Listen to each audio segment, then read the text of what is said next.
Good evening, Lisa. Good evening, Andrew. Dates, first of all, before we go any further. Right, yes. As this is Are You Being Served Closed Circuit, which is one of those occasions when BBC Genome is not to be trusted. No. Because Heir Apparent was shown on the 7th of May 1981. BBC Genome says the 14th of May, i.e. a week later. It also says the 21st. Well, I'll get to that in a minute. BBC Genome claims Tomorrow's World, Top of the Pops, Are You Being Served and Butterflies for the 14th. Okay. But that's not what was shown on the 14th. No. Because according to this bit of paper here, which I've got to zoom in on, the 14th of May was dominated by the Manchester City versus Tottenham FA Cup final replay, which ran from 7:15 till 21:38, when there was a trailer for the Chinese detective and then the news. Top of the Pops was before that, but it ran for only 20 minutes. Right. And because of the Genome is sort of scans of the Radio Times, of course the Radio Times was printed. Yeah. And that's where Genome's got its information from, which means that Closed Circuit was actually shown on the 21st of May. Yes. But then if you go to the 21st of May, Yes. That's also wrong, because 21st of May claims that it's the erotic dreams of Mrs. Slocum, which isn't actually shown till 28th. until the 28th. So it's out. Yeah, so Erotic Dreams of Mrs. Slocum gets 2 listings on Genome. Oh, it's that one that gets 2 listings. The first one is wrong, the second one is right. Okay. So, yeah, there you go. So, but thankfully we asked some questions because we couldn't work it out. We knew something was up. You'd sort of guessed it was the football. Well, it was I looked with football. for significant events in that month in 1981, and it said FA Cup final. Yes. And I think it did say the 14th. I eventually managed to track down some continuity for the 13th of May, where there is a brief reference to Jimmy Hill looking forward to the cup final tomorrow. So if you know why the FA Cup final was moved or postponed or replayed, let us know, because we're quite interested. We could probably look that up. We probably could. It was probably rained off or something. But I was more interested in Are You Being Served. Anyway, Closed Circuit.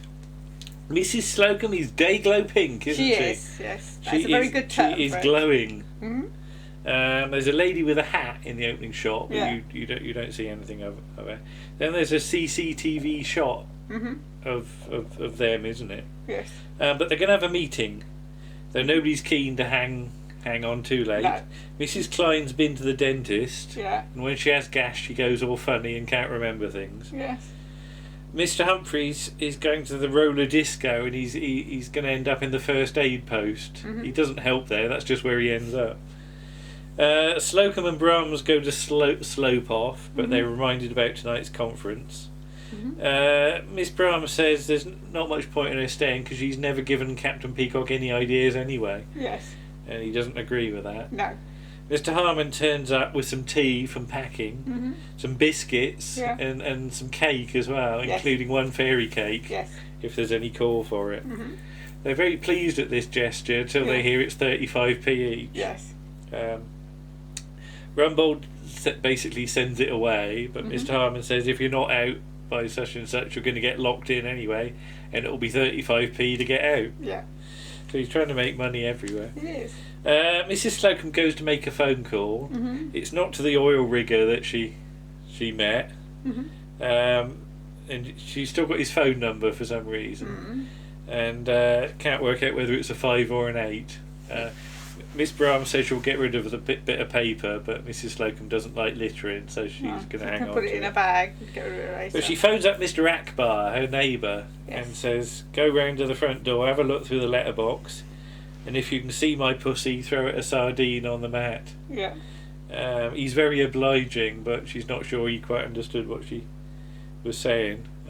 She says he was cut off, but I think he might have fainted, possibly. Okay. Yes. The sales figures are at a record all-time low. They keep on breaking that record. They do, don't they? yeah. It gets lower and lower every time, doesn't it? Miss Brahms says it's because there's less buses. Yes. Should be fewer buses. Fewer buses, yeah. They're all crowded, so people aren't sitting down, so they're not wearing their trousers and skirts out so much. Captain Peacock says that's a silly suggestion. But basically there's a recession. Yes. So Lally and Willits are always packed.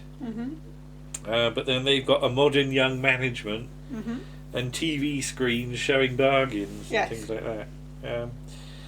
The phone goes and it's old Mr. Grace wanting a progress report. Considering they've only been going 2 minutes, he's a bit keen. He wants to get out, doesn't he? But this idea of TV screens has come from Mr. Humphries, hasn't it? And of course, Mr. Rumbold hijacks the idea straight away, saying he's come up with an exciting idea. And old Mr. Grace likes it, but tells him not to spend too much money. Of course. So, nothing changes. No. So, sometime later, Gordon Kay is directing some filming session. And they've got a nice little video camera that I just wonder who's operating that, whether it's an actual cameraman or not.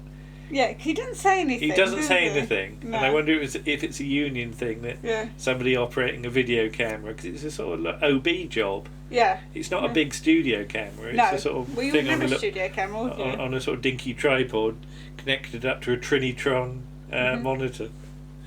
Did you ever have a Trinitron? Don't think so. That dates it to the early 80s. Yes. But the idea is that they want a Parkinson character, not the bunny thing from Who Done It. No. The stuffed that doesn't toy do thing. anything. It just sort of does. No.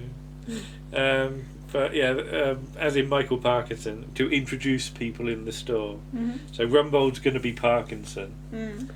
Mrs. Slocum's excited to see herself on the telly, though she thinks the camera's set up wrong because she looks all fat.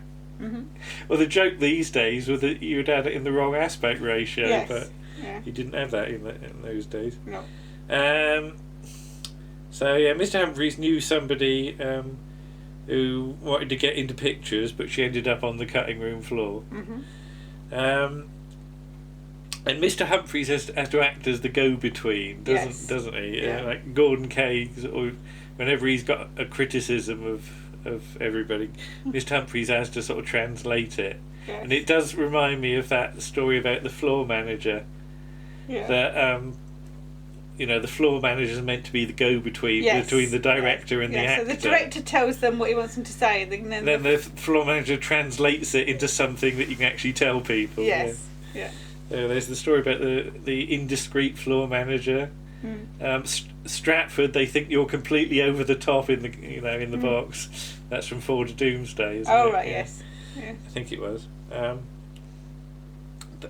There's some nice little interplay between Gordon Kay and Mr. Humphries, because they clearly sort of know each other quite well. And it's just, I have a little problem.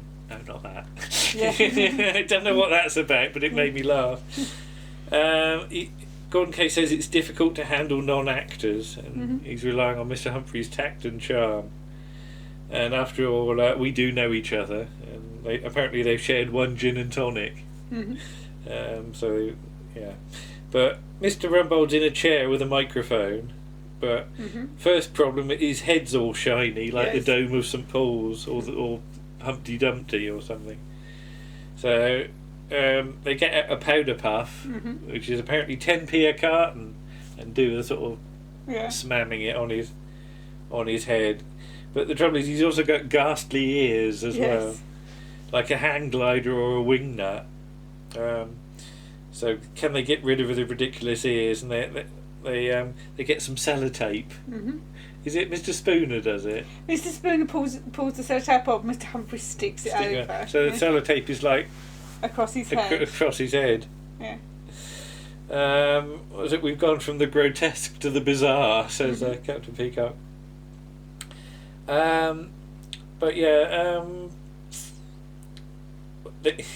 Although he doesn't.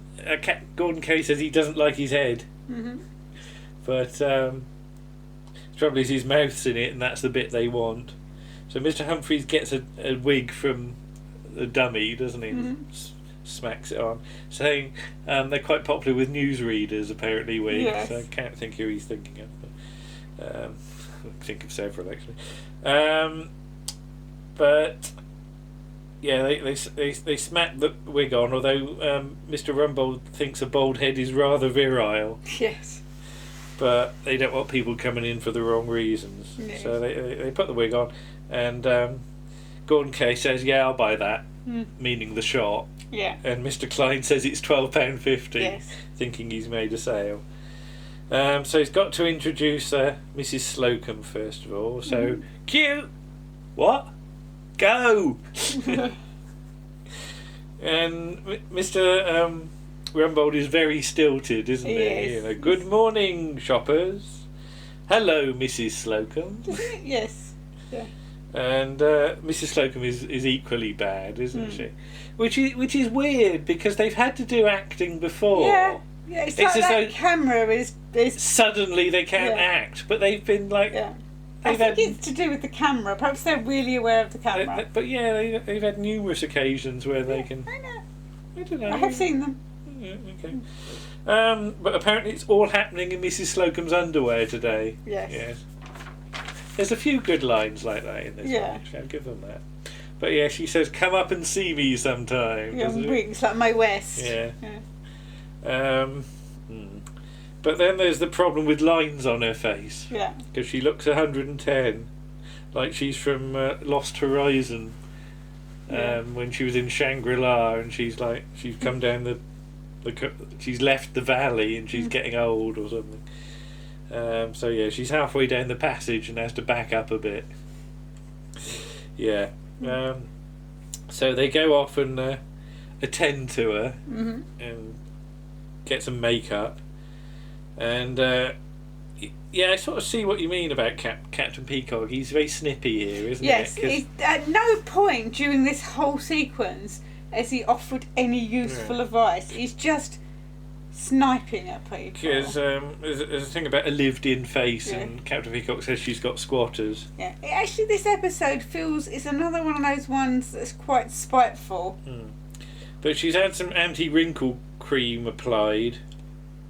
Mr. Humphries uses it at home on his fruit, and it can turn prunes into plums. Back into plums. Yeah. And I was reminded when she comes in of Godfrey in Dad's Army. Yes. When they've got the embalming fluid. Yeah. It's basically the same story. Yeah, because that's from Keep Young and Beautiful. But hello, shoppers. She's like she's a ventriloquist dummy. Yeah, she can't move her face. Yeah.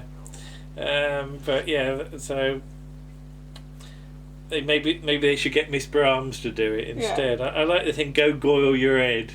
And that is really what sort of Dickie Mint would say or something like that. But yeah, old Mr. Grace appears, and they're going to have a go with Miss Brahms, and he perks up at that, doesn't he? But Miss Brahms does the full "Hello, shoppers," all sort of Cockney, and she can do it, but Mr. Harmon says her voice is dead common. Yeah. And she's told to make it more upmarket. And I think that's quite funny because she goes, roll up, like she's in the market. Yes. I thought that was thing. But yeah, she needs to make it more posh. Think Angela Rippon or Anna Ford. And then she manages to do a posh thing. Cause I did wonder whether they were actually going to tie up when she had to be, Lady Weeblable. Not Lady Weeblable Smith, but the Honourable whoever she was, with the teeth. Yeah. So yeah, she can still do it because she's got 100 points and things like that. But she says, "Hello, shopping people." Yes, hello, shopping people, like she's the queen. Yes. But in comes Mr. Grace is there, but his nurse says it's time for his special medicine. God knows what that involves. Yeah. My brain. Best not to think about it. But because she speaks, her voice seems to be what they need. So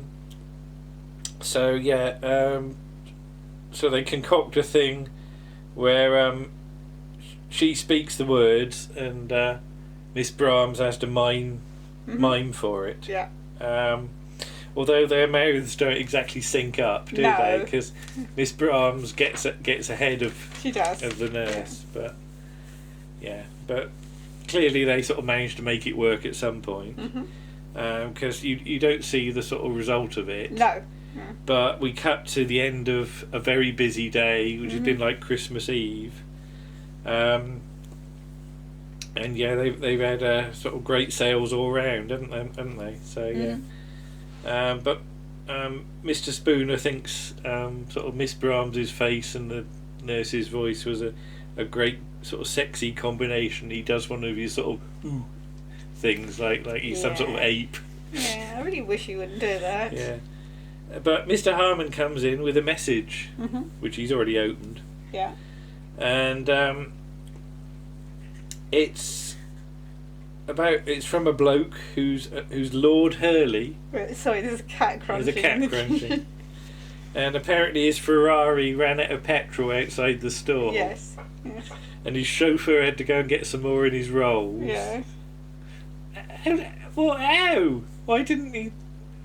Where was his rolls? I can't work out. I get the idea that he runs out of petrol, so he phones his house to get the chauffeur to bring some petrol, but he has to bring it in the Rolls Royce because that's the only other car. It's not like the Rolls Royce was following the Ferrari. Yeah, I don't know. It's just that he phoned his chauffeur up to do it. I just got confused over that, but he wants.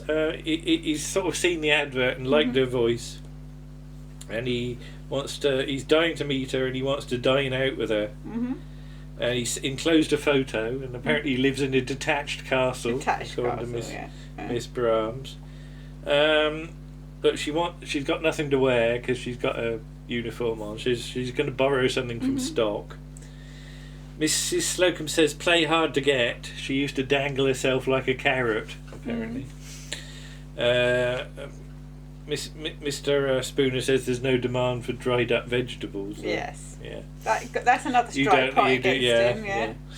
Yeah. But yeah, she's got to act all unsullied. And what does it say? She's pretending to be a nun or something. But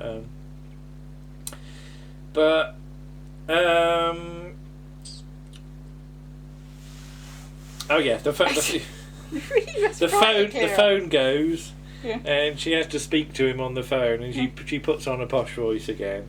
Yeah. But she says she's dining at Romano's. Is that a real place? It is.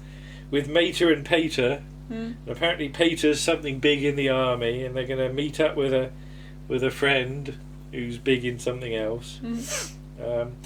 But the bill's on him basically, and he's gonna meet them all. And she's worried he's going to see through her. But they sort of put their heads together, and then we cut to the restaurant and enter Captain Peacock dressed as a brigadier. Yes. Mrs. Slocum in, what's she in? She's sort of pink thing. It's very pink. She's got a feathery hat thing, yeah, and she's got a little veil on it. Miss Brahms is in sort of a sort of blue thing, isn't she? And there's John D. Collins. I like the line. John D. Collins and Nicholas McArdle. I like John D. Collins says to Mrs. Slocum about a nice aperitif. Yes. And she says, "Thank you, they're all my own." Yes. Old ones are the best. That was good. So what cocktails should they have? And this is John D. Collins' second appearance of this series. All right, what was he? Because he's the doctor in Is It Catching? Oh, blimey, yeah, he's nipping about, isn't he? Yeah, but of course, obviously, because he's all sort of in suited. I'd not clocked that. Yeah. But yeah, what can they have to drink? And Miss Brahms fancies 2 John Thomases, doesn't she? Yeah. I thought that was clever. Yeah, John Collins apparently. I don't really know. But look at the prices. All they could afford is egg and chips. Then Mr. Humphries is going to be on once he's got his dinner jacket. Caviar's 10p a throw. £10. £10 a throw. Yeah, sorry. Yeah. Then enter Mr. Humphries. Yes. Go on, what's he dressed as? He's dressed as a bishop. with a top hat on. With a top hat and little round spectacles, and he's got the dog collar and the long coat.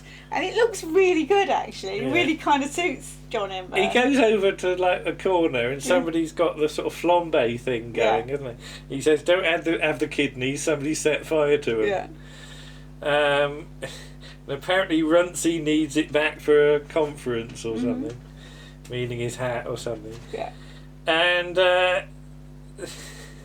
then this lovely bit where a load of sort of, are they vicars or something? Yeah, well, now they call him Monsignor, so that would make them Catholic priests, because they've got the sort of weird hats, haven't they? So. And they all line up to kiss him, Monsignor, Monsignor. Yeah, so you get 3 sort of priests, and then a rabbi. And then they rather spoil it with one line, but never mind. But Mrs. Slocum's told to pull her veil down, isn't she? Don't drink too much. Then enter old Mr. Grace with the nurse and the secretary. And I like the way he sort of... well, first of all, everybody hides under the table because they don't want to be seen. But immediately says, hello, Peacock, is it a regimental reunion? Yeah. He sees Mrs. Slocum under the table. Yes. What was it? Mr. Humphries says he's taking confession or something. Yeah. But all the old Mr. Grace can see is Mrs. Slocum's rear end, and he thinks the wife's being playful. But in order to sort of fool Lord Hurley, they blow all the candles out, and immediately loads of waiters come in to light them up again. Yeah. That's what you get in a top class restaurant. Yeah. Proper service. But Miss Brahms wants a lobster thermostat as well. Yes. Yeah. Mr. Humphries sort of makes inquiries about the sweetbreads. Because he's worried about where they've come from. Apparently the venison is very well hung, though that's of little concern. Yeah. And I quite like the idea of when Mrs. Slocum says about a bottle of champagne, she wants a big one. And is it Nicholas MacArthur says he can bring a Jerry Boehm, and she says, just tell me where they are, you know. So yeah, there's some good misunderstanding lines. I have to give them points for some of the dialogue. But yeah, then the nurse and old Mr. Grace and the secretary sort of go off in a corner. Old Mr. Grace says, don't tell anybody at the store because he doesn't want to get a bad reputation. You know, is he totally ignorant? A bit late for that. Yeah, I mean, everybody knows that. He's a lech. Yeah. But the Lord comes in, here's the nurse saying she hasn't had a bite all day. He comes over and immediately, you know, although, you know, he clearly doesn't clock that it's not Miss Brahms. He just says she's even more beautiful in real life. Yeah. And she says, you can stay for the rest of my life, basically. So I don't know what happens after this. Yeah. Because the nurse only lasts an episode or 2 more, doesn't she? Because, you know, she's not in later seasons. So does she go off with him? She might well do, yeah. It might be interesting if that was true. Bye, Mama. But since he's not going anywhere near sort of our table, I say our table because that's the table I regard as our table, all they want is egg and chips all round and a pot of tea. Yes. And that's it. Right. Come on then. Well, say what you said to me. I have struggled with this series a bit, apart from 1 or 2 episodes. Yeah. Because it feels to me like they're starting to run out of ideas. Right. So they're just purely using the characters in a sort of stereotypical form. Right. So Mrs.